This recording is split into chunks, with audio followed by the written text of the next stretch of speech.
बुद्ध कहते हैं कि जन्म लेना दुख है, बुढ़ापा भी दुख है, रोगी होना भी दुख है, मरना भी दुख है, चिंतित होना, कष्ट पाना भी दुख है, निराश होना भी दुख है, अप्रिय वस्तुओं का संयोग भी दुख है, प्रियों का वियोग भी दुख है।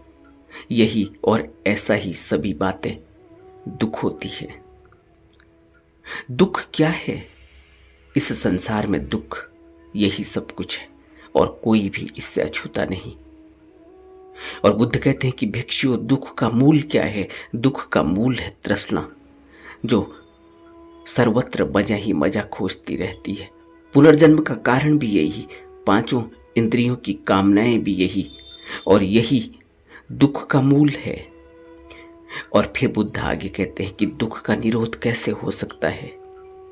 अगर यह तृष्णा पूरी तरह से मर जाए, इसका मूलोच्छेद हो जाए, इसका त्याग हो जाए, परित्याग हो जाए, तो यह दुख का निरोध हो जाता है।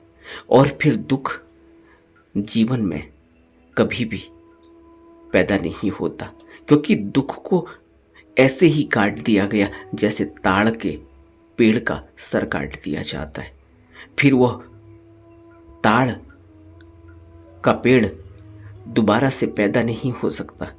इसी प्रकार जब तृष्णा कट गई, तृष्णा का मूलोच्छेद हो गया, त्याग हो गया, परित्याग हो गया, तो जीवन में दुख का निरोध हो जाता है। और दुख का निरोध के लिए जो मार्ग है, वह मार्ग मूलोच्छेद करने का वह मार्ग है आर्य अष्टांगिक मार्ग। यह पवित्र मार्ग है और दुख का निरोध किया जा सकता है सम्यक दृष्टि से, सम्यक संकल्प से, सम्यक वाणी से, सम्यक कर्मांत से, सम्यक आजीविका से, सम्यक व्यायाम से, प्रयास से, सम्यक स्मृति और सम्यक समाधि से।